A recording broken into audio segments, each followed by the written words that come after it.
So welcome to this July and August briefing, and it is my pleasure to introduce my colleagues whom you can see on the camera here. And we have, let's see, Sorina Teleanu, Vladimir Radunovic, Arvin Kamberi. There are also Marco and Andriana in the background. Marco is our online moderator, and Andriana will take us through the regional developments towards the end of the briefing, so please make sure that you stay with us right until the end. And we also should be expecting, I think, Marilia and Liupcho. Let's see if Marilia has managed to join us also. Arvin, is Marilia with us?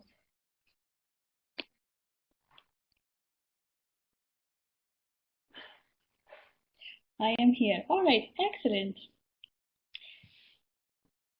Thank you, Marilia, for confirming. So we'll call you in when we'll discuss the various sections of the various parts of the developments related to these couple of months. So as we do, usually we will first go through the main event that took place during these past few weeks, and then we will look at the main development that took place. We will look at the barometer, what the barometer says in terms of prominence of the issues in comparison with the previous months. We will then look at the top 3 trends that we have identified during the summer period and look forward towards September to what we can expect in the coming weeks, and a few updates from our end, the DiploFoundation and the GIP. And we'll go immediately to take a look at the events in July and August. It's usually a quiet period during the summer. When I say summer, it means those who are experiencing summer, because in other parts of the world it's actually winter, but being based in Europe, I will keep referring to summer. And I can highlight here perhaps the high-level political forum on sustainable development, which took place in New York, this 2-week event. I'll go very quickly to 2 points from this event. There was the group of governmental experts meeting on lethal and autonomous weapon systems, and here Liupcho, who was the chair of the working group, will hopefully be able to provide an update for us. And Maria will share also the updates from the G7 summit, which ended yesterday. And for all the others, there are details on the observatory. So if you go on the link which you see on the slide, dig.watch/past events, you can see updates and even reports where those are available. So aside from the high-level political forum, which is this annual forum convened by ECOSOC, and every year the forum reviews a set of SDGs.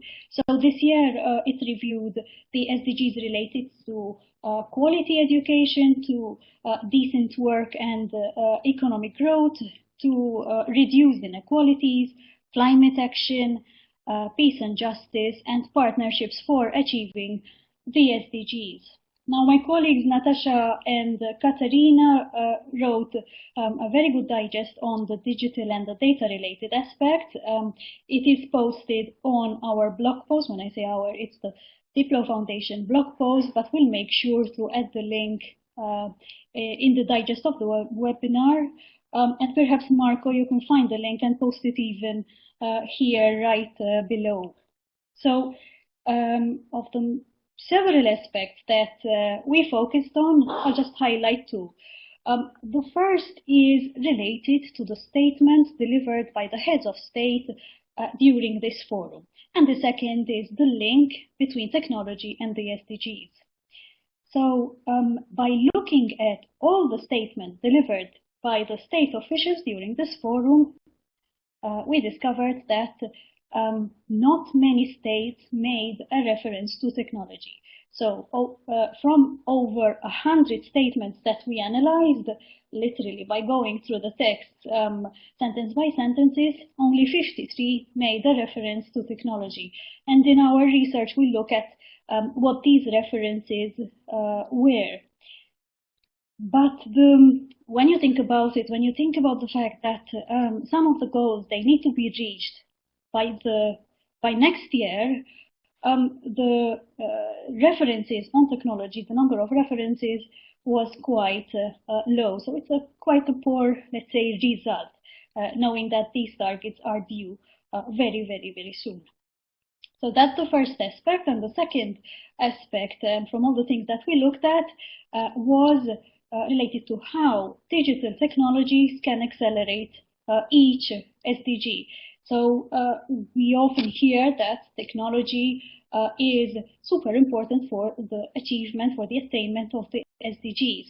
But we went a step further and we asked ourselves, right, but how do digital technologies, how can they accelerate each SDG?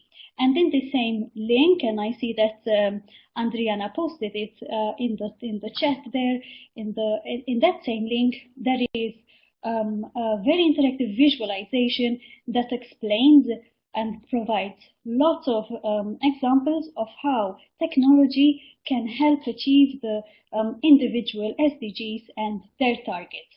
And I think this study is especially useful for those working in the development field. So please access the link, go through the study, click on the various targets, and there's a lot of information out there to tell us how technology can really help us attain the SDGs. And that sums up what I wanted to say related to the high-level political forum. Now, moving down the slide, we'll tackle the Lethal Autonomous Weapon System meeting that took place last week. Just a 2-day event, but lots of things happening. So let me call Yupcho. Yupcho, are you with us?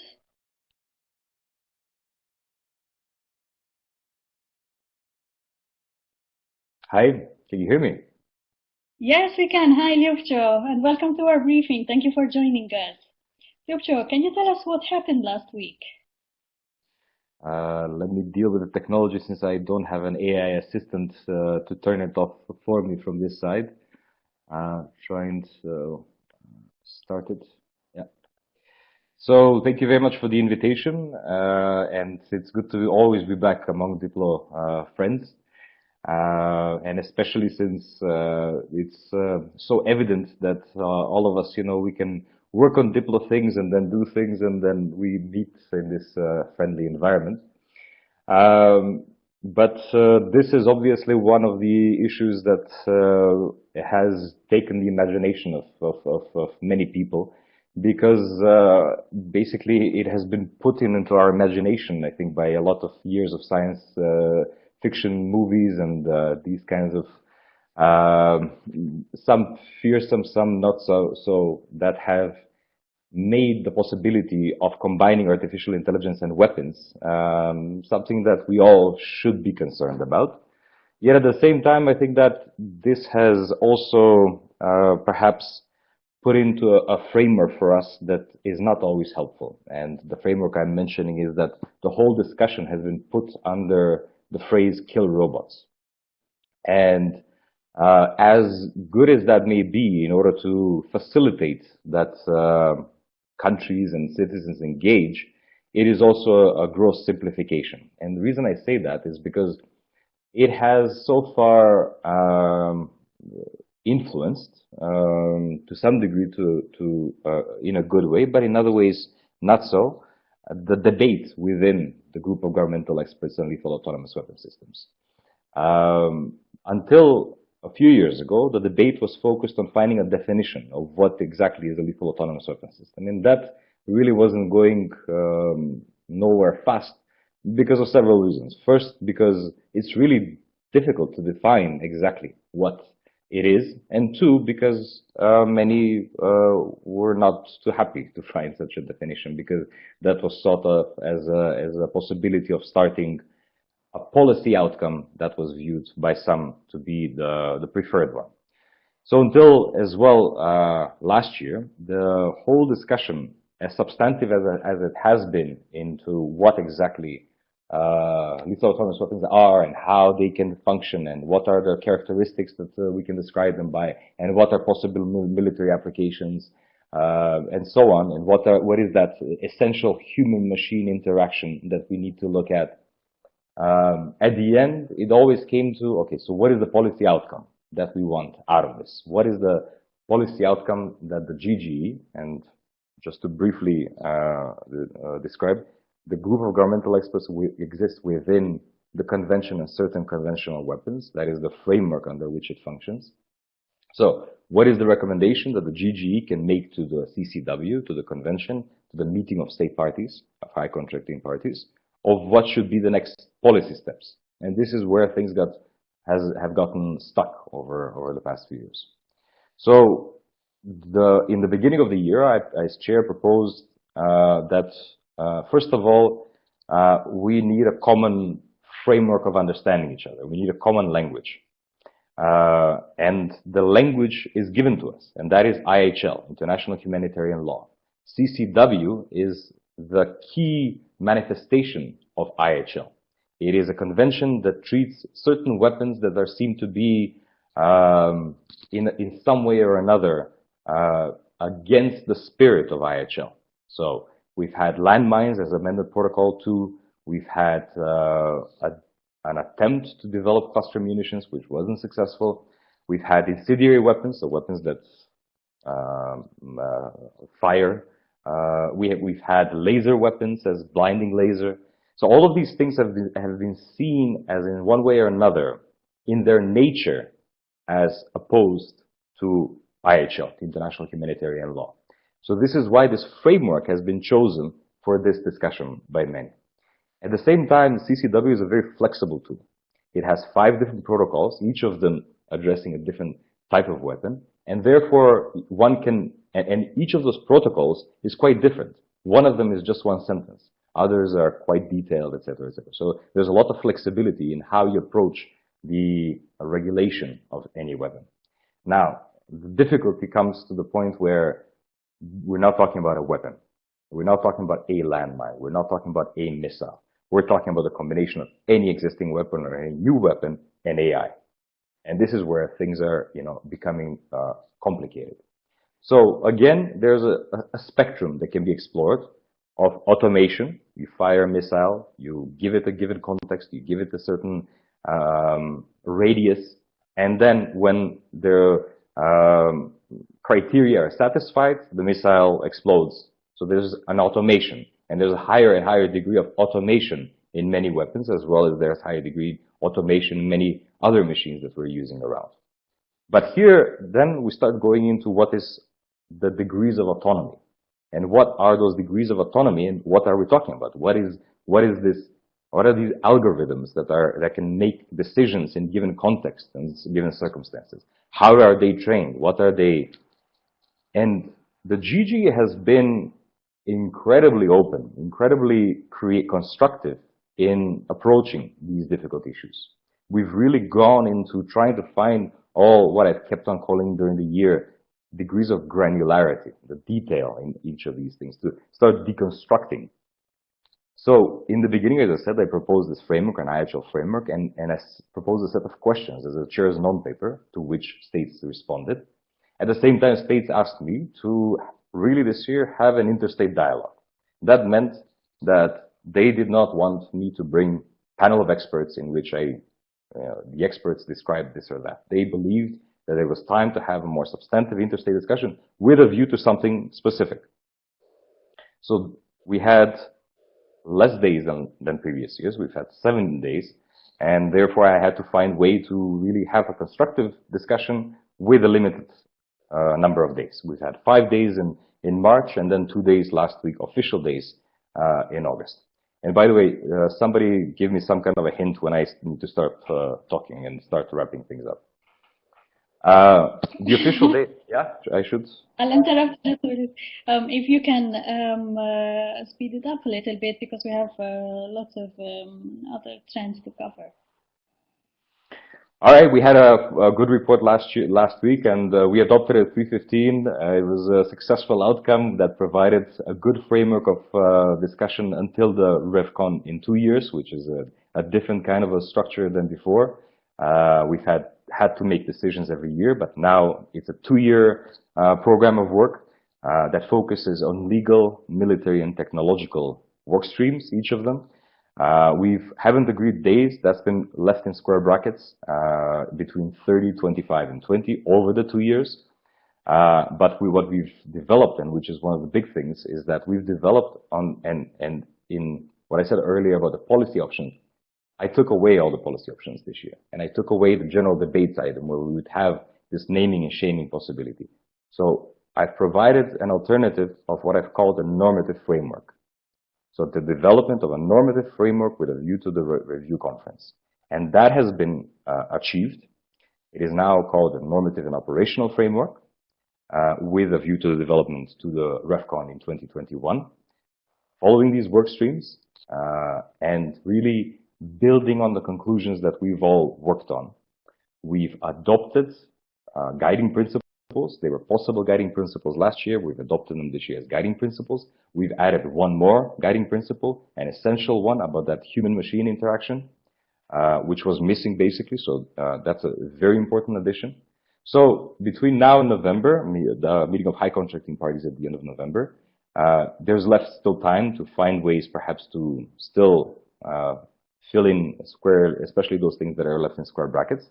But at the same time, even as it is, it's quite a substantive outcome. Most people didn't think that we would even be able to come to any report, especially in this year. So it's something that high contracted parties and all of us in multilateral should be proud of in terms of an accomplishment for the year.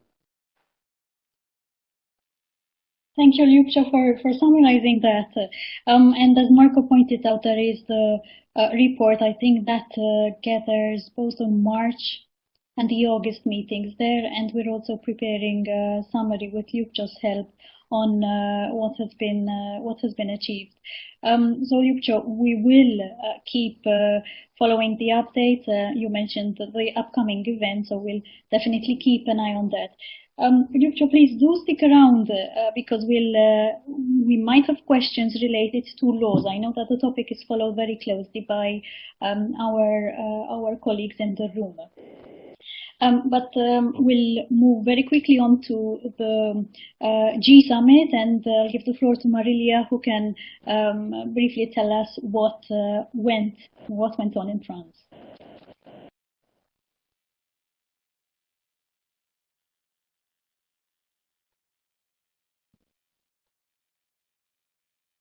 No problem. So we'll come back to the G7 summit, perhaps when we move on to even the economic updates, because they were closely related to that. So we'll move on now to the barometer, and let's see what our barometer says in terms of prominence. So as you can see, sustainable development, and I'll move swiftly through the slides, updates related to e-commerce, to digital rights, jurisdiction, and new technologies gained prominence during the past 2 months. And I'm going back to go through just a few developments, because some of them then we will tackle in the part where we go through the trends. So the high-level panel I described earlier, and that is why probably the sustainable development had a lot of prominence, especially in July. On security, perhaps I can ask my colleague Vladimir. Vlada, were there any updates? What's going on with the UNGGE and the open-ended working group? Again, it's a topic that many of us are following. Thank you, Steph. If we would be trying to see whether there are some highlights in cybersecurity, I think every month we would dominate the agenda of this briefing, so we try to scale it down. Unfortunately, as you can notice also here, there's an influx of bad news in a way. There's a lot of finger pointing, a lot of breaches, data breaches, snooping each other across countries and so on. And there is not that many good news when it comes to the dialogue and solutions in a way, responses to these risks. But the two processes which exist within the UN give some hope. The group of governmental experts, now another one comparing to the one that Ljubča was presenting, this one on the ICT in context of international peace and security. This GGE was actually started in 2004, so it's an old process with some success, quite some success in 2013 and 2015, and now we have the new group which was established later or last year, at the end of last year, which should work for the 2 years. Now, different from the previous period, we also now have the open-ended working group, and many actually are in a doubt what is the difference between the two. And I'll just channel you to the digital watch page on GG and open-ended working group, where we also have the sort of the illustrated comparison between the two, and we'll try to follow closely on what the two groups do. But basically, where we are now. So both of them are in a way starting. The GG has started, and it is mandated, besides its 25 member states that are members of the GG now, to consult with the regional organizations, namely the OSCE, the Organization of American States, the Asian Regional Forum, the African Union, and the European Commission. And there will be set of communications and consultations with these regional organizations. They have already. In June, we had actually the discussion of the GG with the OSCE, and then in July we had the dialogue with the Organization of American States. At the same time, the open-ended working group has, which basically is open to any interested member state of the UN, also has consultations with other stakeholders. And these consultations will start in September. So there's a call, ongoing call for interested NGOs, private sector, whoever wants to be involved in the follow-up consultations within the open-ended working group to apply, and this information is also on the digital watch. What can we expect in brief? Well, the GG starts in December. Thus far, we have seen that the major players are already there. We'll see that the previous report in 2017 failed. There was no consensus, even though there was large number of issues where there was agreement in the group. But there were a couple of things where basically there was a split in the group, such as whether the state should be able to respond in traditional means to a cyber attack, and what does it mean response to attack and so on, state response to attack and so on. There are some indications that the group might not actually come up to agreement at the end of that. We have 2 years. But it might, if nothing, clear out the positions of different states, and that was mandated clearly by the resolution of GG of the General Assembly, that the states will have to tell what their or accompany report with their understanding and positions. On the other hand, the open-ended working group starts with all of the actors. Many of them have never been involved in the process before, so the main task will be actually to make them on the equal footing, to start from the same position. Firstly, to basically start from what already exists, which is the reports of the GG, and to, in a way, probably raise awareness and build capacities among other actors to sync the two processes. And to wrap up here, the good news is that both the chair of the open-ended group, which is the Swiss ambassador, and the chair of the GG, which is the Brazilian ambassador, have been present thus far in the regional consultations with the OSCE and the OAS, and it seems like at least on that level there'll be clear and straightforward cooperation between the two groups, and there is a hope that the parties involved in the two groups will also enrich the cooperation and the sync between the two groups, but we'll keep following the development. Steph, back to you. Thank you, Vlada, for that overview of what is happening at both the UNGG and the OEWG, there is acronym soup over there. But Marco shared with us the link to our UNGGE page, where you can follow the latest updates also, and the comparison. There's a very, very good infographic which compares the difference between these two groups there. So once again, Vlada, thank you for sharing this update with us. I'll go back just a little bit because there is a question for Lukcho. Lukcho, I don't know whether you're still with us, but what I suggest is that the questions that are coming in now, will collect them, and then Lukcho and everyone else can answer them either in the chat or before we go on to the trends. And Foncham is asking, can we be convinced that a good legal regulatory system will guarantee, and I think Foncham you mean will help ensure there are no disastrous consequences for lethal autonomous weapons. So I'll park that there for the time being. We'll move on the second slide of our barometer and focus on the economic, very briefly on the economic updates. Marilia, perhaps you can now give us the brief update from the G7 meeting. Sure, Steph. I hope that you can hear me well now. Perfect. Thank you. And sorry for the glitch. Actually, the results of the G7 meeting were a little bit disappointing. In a way, the French presidency was hoping that they could approve a final communiqué at the end of this meeting, as the G7 normally does. But the US gave signs since the meeting started that they were not up to advancing any formal document. And in the end, what was approved at the end of the G7 was a one-page declaration. In this declaration, the leaders touch upon several thorny points on the international relations at the present time. They touch upon Ukraine and Iran. They mentioned that they need to work together on economic issues. They mentioned that the difficult times of economic tension, and that it's important to assure growth. For that, it is key to reform the WTO in depth, and they commit to do so. But the results really fall short in terms of delivering anything concrete. And a good sign of that is how much the coverage of the G7 in the press was focused on side talks and side bilateral meetings that happened, such as the meeting that happened about Brexit, or the different spats that happened between President Macron and the President of Brazil. One of the key issues that Macron raised during the G7 was the problem of the fires in the Brazilian Amazon. They even put aside a fund to help to fight the fires in the Brazilian Amazon, which was declined by the Brazilian president out of sovereignty claims. But the side talks dominated the coverage because there was nothing key and substantive. It is important, however, to remember that the summit is just one meeting.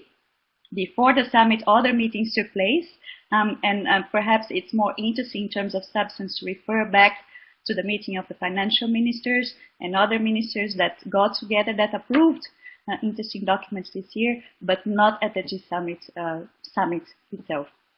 But I think it reflects the situation that we are facing right now, with so much tension and disagreements between world leaders. And let's see if the next presidency will manage to come up with a more substantive outcome.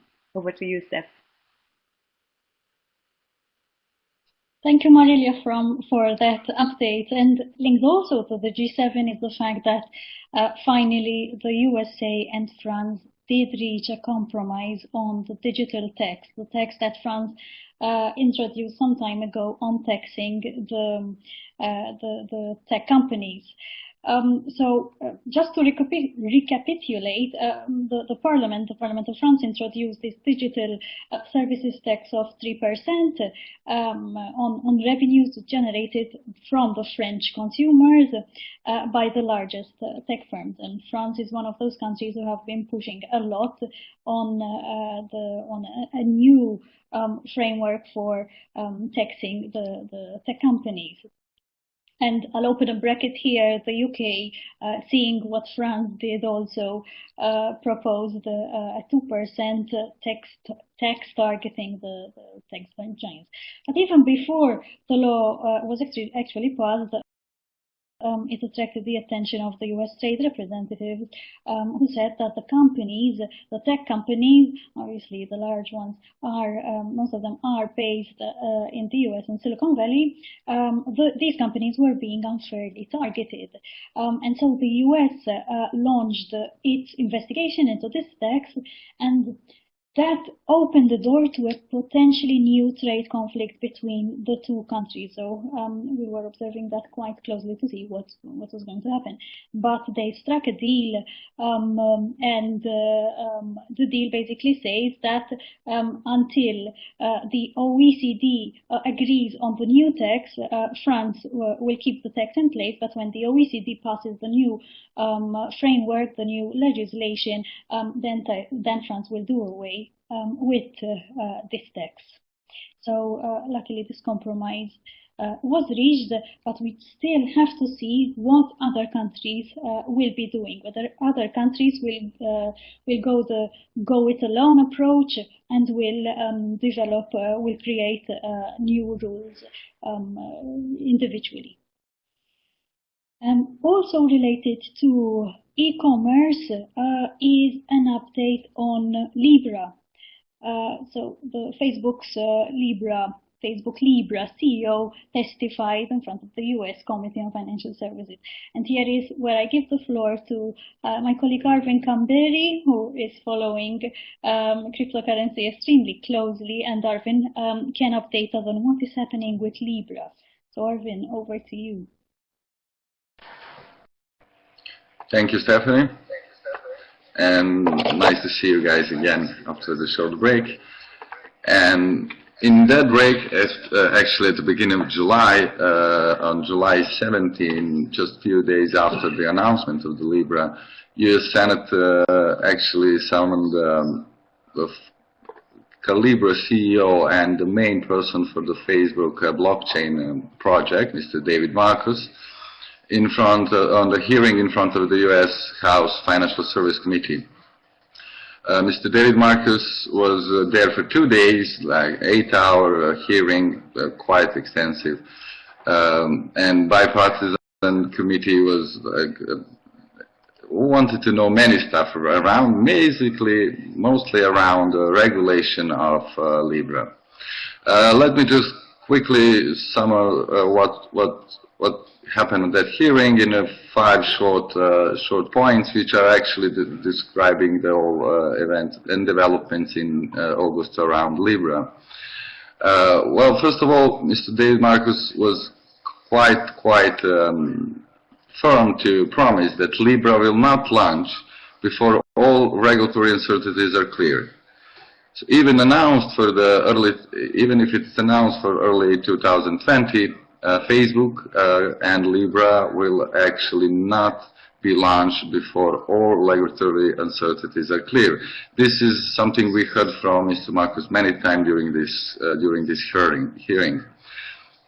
When he actually referred to regulatory uncertainties, he mentioned that Libra and Facebook, Libra Association, is working with G7 the Financial Stability Board, Bank of International Settlement, Financial Action Task Force, and alongside with FINMA as a Swiss regulator, and of course FinCEN as a US regulator, in order to set the jurisdiction and overview. So Mr. Marcus explicitly claimed that global organizations or international financial organizations are already in a talk with Libra Association regarding the regulation around cryptocurrency, proposed cryptocurrency. Of course, many focus was from the senators was on privacy of data, knowing that Facebook already has 2.6 billion users. So the question was asked, how is this data will be shared? Who can actually access the data?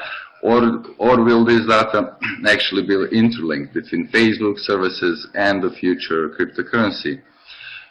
In that regard, Mr. Marcus pointed out that Libra will not hold the personal Facebook data.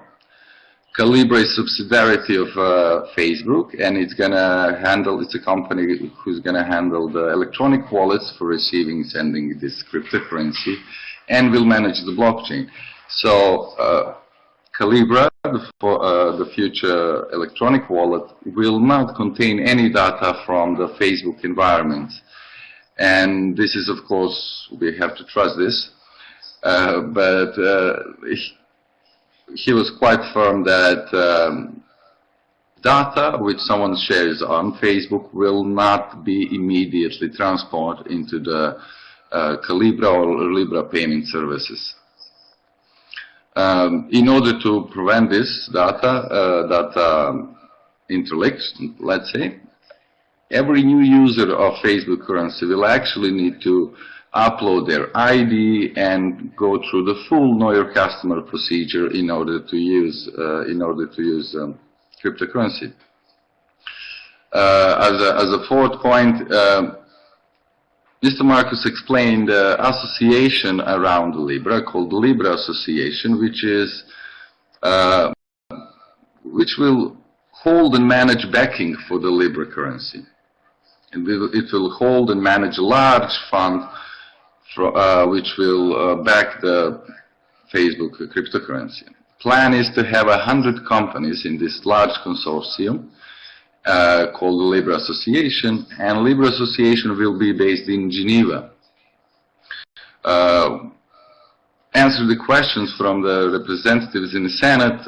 Mr. Marcus said that Geneva was chosen because of the close, well, around Geneva, as in his words, like international organizations place. He mentioned that World Bank is there, Bank of International Settlement is there, World Trade Organization is there. So Libra is actually hinting that they are going to be a multinational organization. And of course, one of the reasons why Libra Association will be registered in Geneva is quite progressive laws in Switzerland on digital asset, managing digital asset, and especially banking. And as a fifth, when we say banking, Mr. Marcus spent a lot of time actually explaining that Libra will not compete with sovereign currencies, fiat currencies like dollar, euro, etc. The main idea is that Libra is a payment technology similar to PayPal or a WeChat, so therefore it needs to be regulated accordingly. So again, Libra will not compete with sovereign currencies, will not try to replace a currency or try to become a global reserve currencies, to say. This hearing was, as I said, 8 hours long, and it brings a lot of reaction. Many states or financial sectors or Ministry of Finances around the world announced that Facebook will need to require a banking license in order to issue this cryptocurrency in their respective jurisdictions. So this is a short follow-up. We will follow this development with Libra and Facebook cryptocurrency since they're starting a campaign from the September, and we will be there to inform you. Thanks, Steph. Thank you, Arvin, for that good update regarding Libra's CEO testifying in front of the U.S. House Committee, and your point related to the questions asked on personal data brings us through the first trend for the past 2 months. Picking up 2 questions. I think Foncham's question was answered, so thank you, Libra, for that. Nigel is asking, was encryption discussed at all during the G7? So Marilia, perhaps you can reply to that. And a question for, I guess, Arvind, to what extent does basing it in Geneva sidestep the GDPR? I guess this will this would still apply, and know your customer requirements from European residents and or citizens, even if headquarters are in Geneva. So we'll move very quickly to the trends, and Arvin, you can either reply in the text or we'll open the space in a few minutes. I will reply in the chat. Thanks. Okay, thank you, Arvin. Perfect. So, related to the trends is the first of three, and it's on privacy and data protection, and the fact that the investigations and even the fines are on the rise, and the fines are getting heftier. So I'll give the floor to Marilia to take us through very quickly. We're running out of time, unfortunately, to take us through this trend. Marilia, over to you. Okay. Thank you, Stephanie. Actually, if we were to summarize the developments on the privacy in these last 2 months, we could say that there have been more investigations, more fines, more breaches, and more work for courts around the world. The investigations happen all across the world, mainly in Europe, of course. In Europe, for instance, the Irish Data Protection Authority has launched an investigation on Apple, to see to which extent the company is really complying with the norms of the GDPR. It is investigating as well the data collection of the organization when it comes to targeting consumers, when it comes to advertising, and is investigating if the privacy policy that Apple puts in place is sufficiently transparent to be understood by consumers with regards to what they do with the data that they collect. In the UK, another investigation has started as well. The Information Commissioner's Office started an investigation on FaceApp. I'm sure we have come across FaceApp in social media. It became viral some months ago when people were starting to post pictures to see how they would look like if they were older.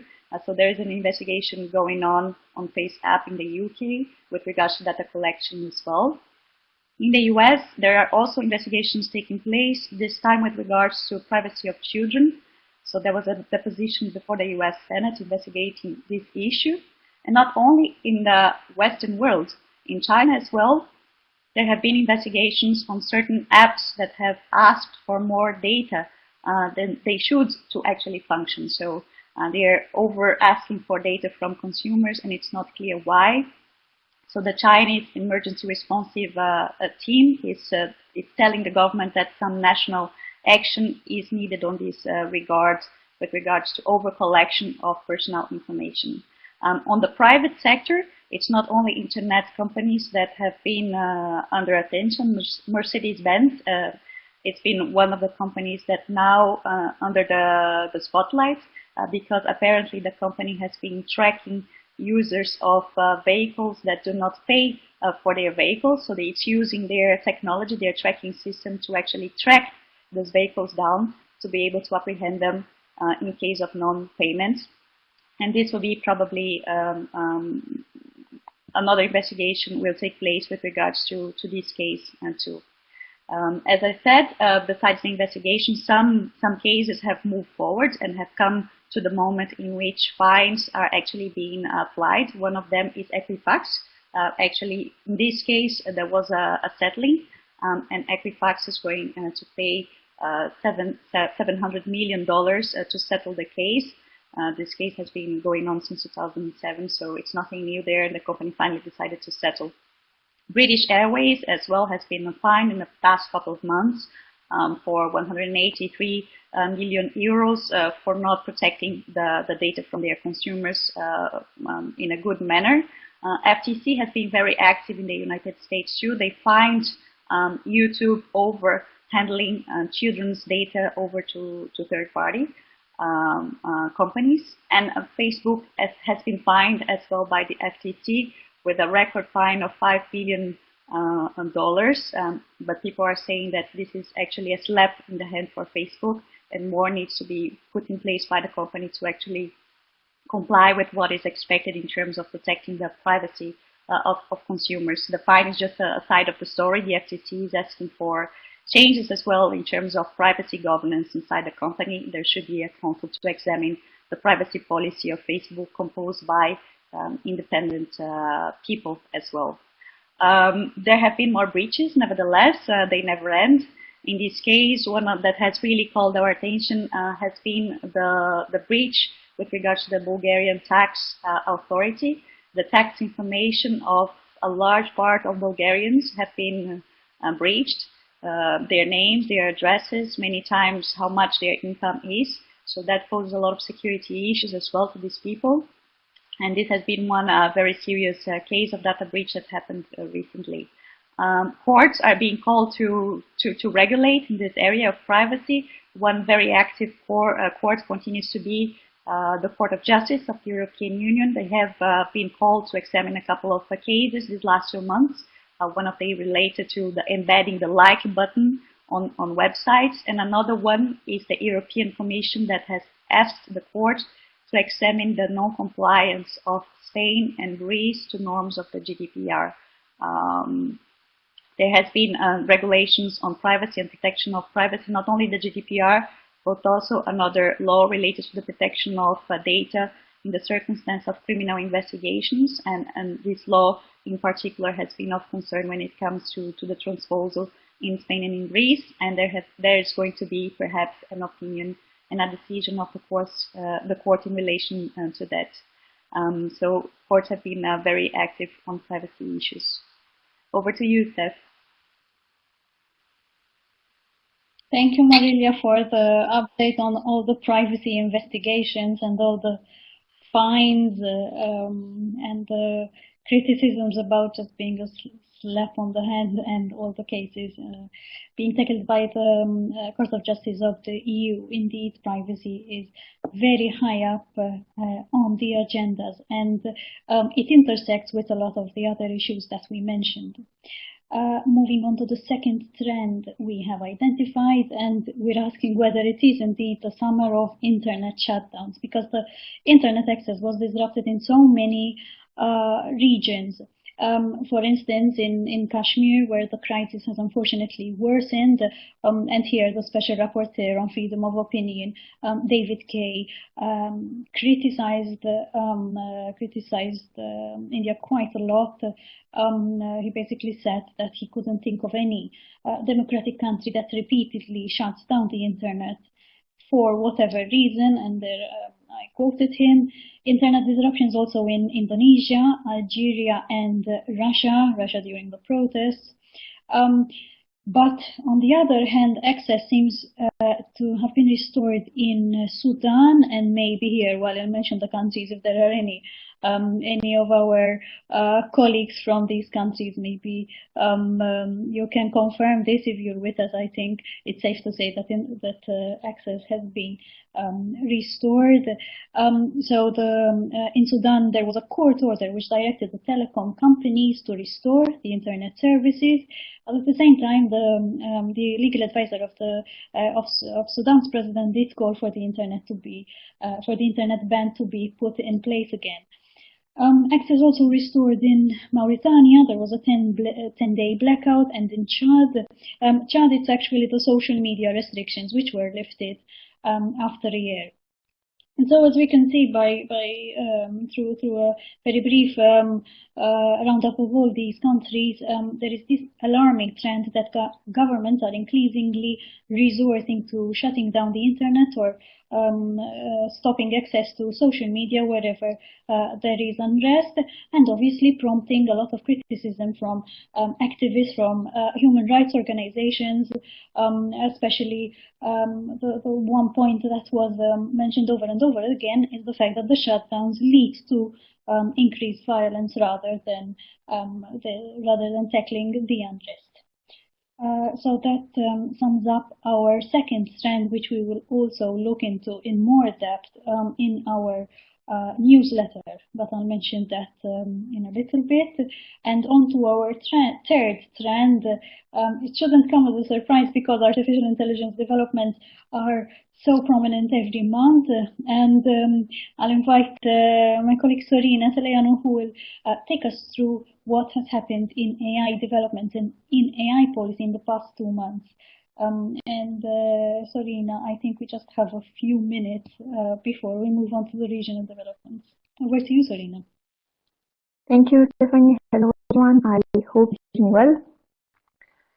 Because we do not have much time left, I will go quickly through some of the developments, but kindly inviting everyone to take a look at the Digital Watch Observatory and our dedicated space on artificial intelligence, where you can find more updates about artificial intelligence.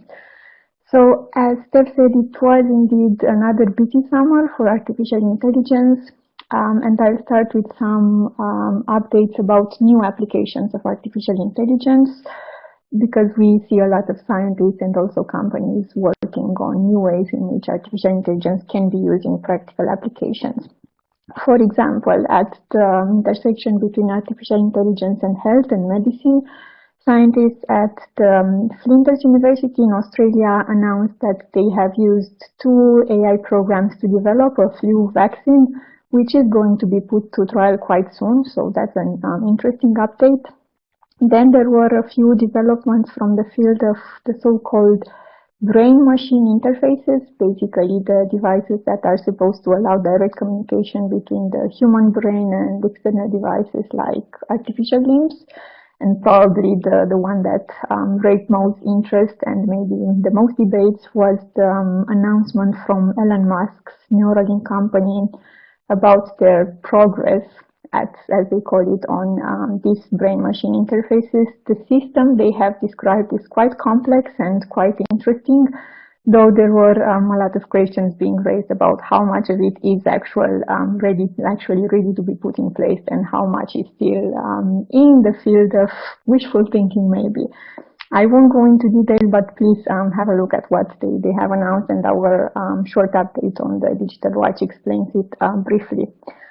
Also, in the field of brain-machine interfaces, there was an announcement from the University of California in San Francisco. In a study that was funded interestingly by Facebook, they announced that they discovered a new way to decode speech directly from the human brain. And this raised also some concerns about, of course, privacy and what happens if at a point machines are actually able to read our minds, and do we really want to get there?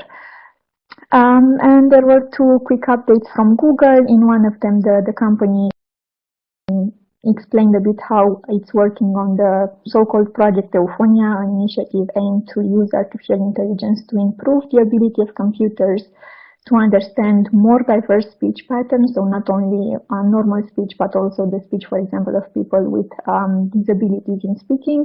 And another one, Google announced improvements in the technology, which is supposed to be able to recognize hand movements. And the company hopes that will enable some applications in the field of machine being able to recognize sign language.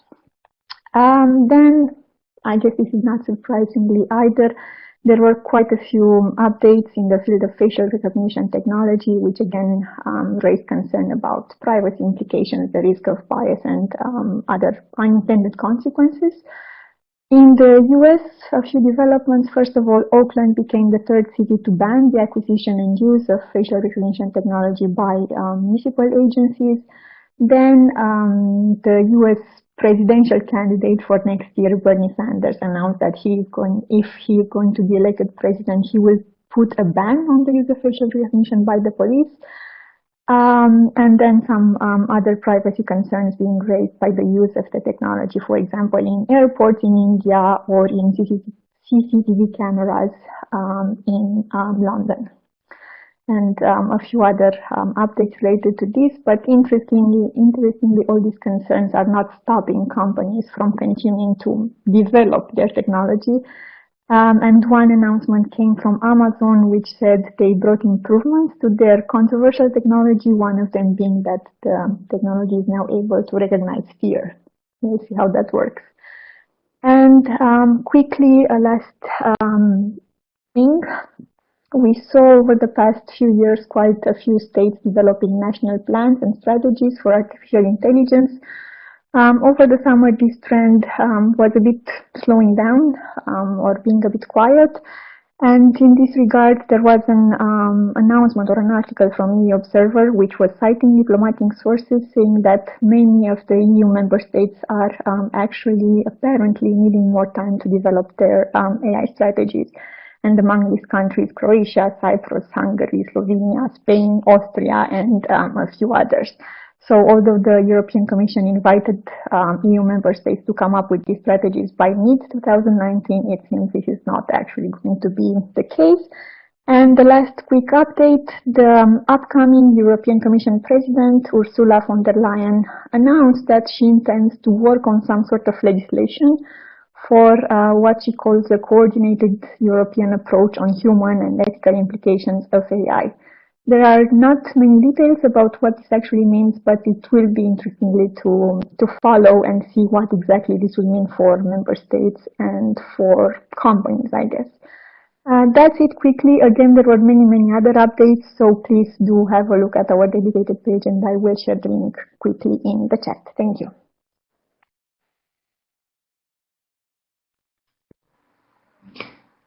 Hello. It seems like Steph has a little bit of a technical issues now, but I guess we can just go on quickly to the developments. Anyhow, the time is running out, and we have still the regional updates. So in a nutshell, what's coming in September, and again, you have the whole list of events on the Digital Watch website. Quite a number of interesting events, and as always, September, October, November are gearing up. Stephanie, you may take over. I just introduce the list of next events, so you can take over. Thanks, Vlad. Yeah, I think my connection just suddenly dropped. I would just like to thank Sorina for the update, and Sorina asked the question, which I think resonated a bit. So it's one of our takeaways from the developments in July and August. And Sorina asked, do we want machines to read our thoughts? So that's the extent to where AI developments are moving, and these are the kind of questions that are leading us to ask. As Vlada was saying, thank you, Vlada, for filling in.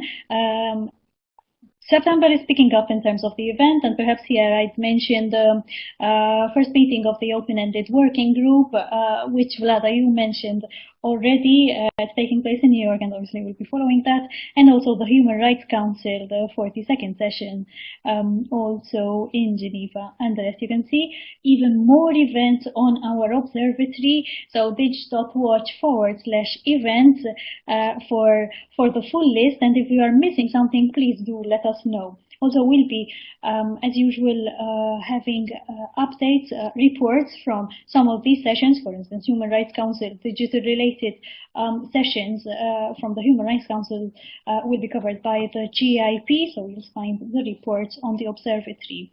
I'm moving a bit quickly to share a few updates from us. There's the DiploFoundation at the Indonesian Local Data Conference. We have CETA moderating a session tomorrow on personal data protection, again, high up on everyone's agenda. The newsletter for July and August will be published by the end of August, so that's this week. An interesting discussion on the 2nd of November for those who are based in Geneva, and this discussion relates to the report of the high-level panel on digital cooperation, which we haven't mentioned today so far. So this event will look at the recommendations, and I think the highlight of this event is the fact that Brad Smith, president of Microsoft, will discuss some key aspects of the report. There will also be Doris Leuthard, the former president of the Swiss Confederation, plus both Jovan Kurbalia and Amandeep Singhil, the former co-executive directors of the panel secretariat. And this is a discussion which is organized by the Graduate Institute in Geneva with the support of the Geneva Internet platform. And there's also an important event for us, Digital and Diplomacy, where we will involve diplomats to discuss how they are dealing with the digital aspects of foreign policy, and that's also in Geneva on the 18th September. And once again, we meet again here online for the digital policy briefing covering September, and that's on Tuesday, 24th September. And so we move on to the regional perspectives, that is updates from our curators covering various regions. They will tell us what resonated the most, what happened, what were the most important aspects in these regions. And I'll give the floor to Andriana to introduce our curators. Andriana, over to you. Thank you, Steph, for the roundup of developments in July and August, and thank you for your questions. We now have regional updates, so please stay with us. First, we have Amrita Chowdhury with updates from Asia. Amrita will update us on the Singapore Convention on Mediation, full name the United Nations Convention on International Settlement Agreement resulting from mediation, which is a multilateral treaty developed by the UN, open for signing in Singapore now. She will also update us about New Zealand's tax regulations on cryptocurrency and other developments. Amrita? Hi and welcome to the regional update from Asia for the month of August. Huawei has launched its own operating system called Harmony, mentioning that it is completely different from the Android and iOS. China's National CERT, in its half-yearly report, has identified a significant number of mobile apps that need to rectify the issue of overcollection of user data and called for a national response to address the problem. The Singapore Convention on Mediation, a multilateral treaty developed by the United Nations Commission on International Trade Law, opens for signing in Singapore. The convention provides a uniform framework for the recognition and enforcement of mediated settlement agreements to resolve international commercial disputes. Recognizing cryptocurrency as a means of payment for fees and salaries, the New Zealand tax authorities issued guidelines on how to tax incomes from cryptocurrency. China has cried foul and expressed the right to put its own views forward after Twitter and Facebook said they have dismantled state-backed social media campaign originating in mainland China that sought to undermine the protests of Hong Kong. In the ongoing WhatsApp traceability case, the Madras High Court of India has reiterated that Aadhaar cannot be used to authenticate social media accounts as it violated the Supreme Court's judgment on Aadhaar. While the original PIL sought to link of Aadhaar or any of the government-authorized identity proof as mandatory for the purpose of authentication while obtaining an email or user account, the scope of the case now includes issues such as curbing cybercrime and intermediary liability. Thank you. Thank you, Amrita. Next, we have Andre Edwards, who will highlight the developments from the Caribbean region. Andre will inform us about the introduction of a GDPR-like regulation on Bahamas and about an initiative of the Antigua and Barbuda Ministry of Finance concerning digital assets trading. Andre, over to you. Andre Edwards with Caribbean Updates. The government of Antigua signed MOU with Globex and Julius Capital Bank. Antigua has made a recent step forward within the digital securities sector and is making its case as a new blockchain island. In a recent announcement, it was divulged that the Antigua and Barbuda Ministry of Finance and Corporate Governance, MFCG, has signed a Memorandum of Understanding with Globex and Julius Capital Bank. The MOU will see new markets develop supporting the issuance and secondary market trading of digital securities within the country. The participants are expected to bring the following key contributions. The MFCG will provide the necessary regulations and the green light to ensure safe and fair trading practices for all market participants. Globex will act as a software-as-a-service provider, allowing for a regulatory compliance exchange. And the Julius Capital Bank will provide fiat gateways allowing investors to enter and exit markets without exposure to cryptocurrencies. Litigants, advocates, and legal representatives accessing the Bahamas Industrial Tribunal will now be able to file their cases anytime, from anywhere, including the Family Islands, following the launch of an e-filing and case management system at the tribunal. The development falls in line with Chief Justice Brian Murray's recent announcement about the total digital transformation of the Bahamian court system. Data Protection Bill passed in Barbados. Barbados has become one of the first English-speaking Caribbean countries to pass a GDPR-like data protection law. The legislation includes many aspects similar to the GDPR, including the right to access data, having data erased, and restrictions on processing. Companies also have 72 hours to report data breaches under the new law. A key difference between the Barbados Data Protection Act and the GDPR is that the former law limits fines to about US $250,000. Other Caribbean jurisdictions with data protection laws include St. Vincent, St. Lucia, Antigua and Barbuda, and St. Kitts and Nevis, all of which were drafted in 2015 or earlier. Thank you, Andre. We now have Noha Fati with updates from the Middle East and North Africa region. Noha will update us on the court decision in Turkey regarding the shutdown of social media channels and developments from Algeria regarding content blocking. Over to Noha. Hello, this is Noha Fathi. I cover internet governance developments in the Middle East and North Africa region. The first update in August is from Turkey, where Bainet reported that Ankara court has ordered the block of 136 websites last month, including news outlets like Bainet, among others, alongside their online streaming services on Twitter, Facebook, Instagram, and YouTube accounts. The Ministry of Interior requested that the URL addresses be blocked on the ground that they constitute offenses to the internet law in Turkey. However, until time of publication, the order was not implemented and the justification for such action was not made clear. Bainet announced that they appealed the court order. Such action was condemned by a number of international human rights organizations for censoring news and stifling opposition, and they called on the Turkish authorities to stop their ongoing campaign of censorship of the country's independent media and to allow people to get their news from different resources. The second update is from Algeria regarding also local news websites that were blocked.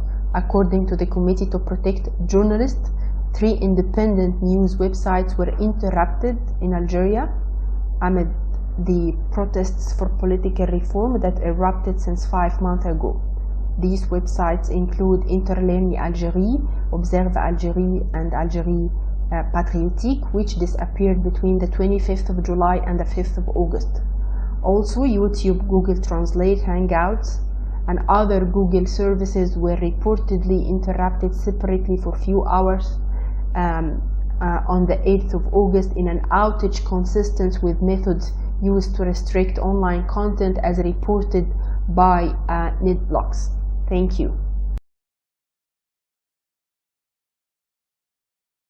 Thank you, Nohan. At the end, we will hear from Dennis Fonchandor with updates from the African continent.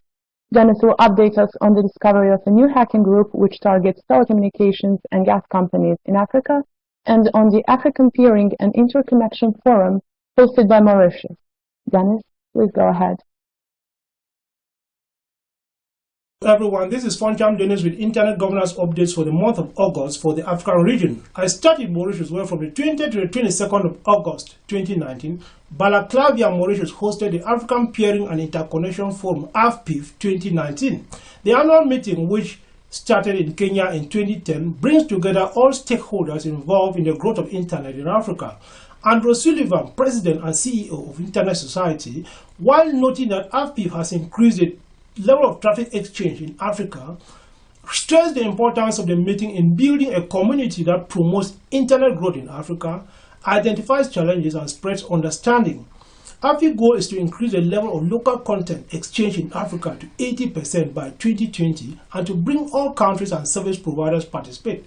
Secondly, on the 8th of August 2019, industrial security company Dragos announced the discovery of a new hacking group called Hexen, which targets telecommunications and gas companies in Africa and the Middle East. Hexen differs from other hacking groups in its behavior, tools, and targeted victims. Kiazi Brooks, senior advisory hunter at Dragos, said telecommunication companies are targeted in order to gain access to refining or production operations through cellular networks. Although Hexen might not be able to cause the disruption of critical infrastructures, it can access industrial control networks through telecommunication networks. And lastly, Paul Makonda, Dar es Salaam Regional Commissioner, said the city of Dar es Salaam in Tanzania will soon publish the names of all married men on a state-owned website to protect single women from dishonest men. Mr. Makonda said many young women have complained of men who promised them marriage and later on dumped them. Laws to protect women who have been deceived will be enforced, and all Dar es Salaam residents will register their marital status on a regional database agency where women can consult. Thank you very much. Thank you, Dennis. And thanks to Amrita, Andre, and Noha as well for sharing the updates from their regions. That brings us to the end of our July and August briefing. I will now give the floor back to Steph. Stephanie? Thank you, Adriana, and thank you also to our curators for sharing the updates from the regions. Some of the updates that you have heard are, let's say, consistent with different trends happening around the world, and the updates there were quite varied. So we are now at the end of our briefing. I'd like to thank my colleagues who joined us today to summarize the developments, including Yukcha Georginski, who shared the update on last week's GG on lethal autonomous weapon systems. But a special thanks goes to all of you who joined us today.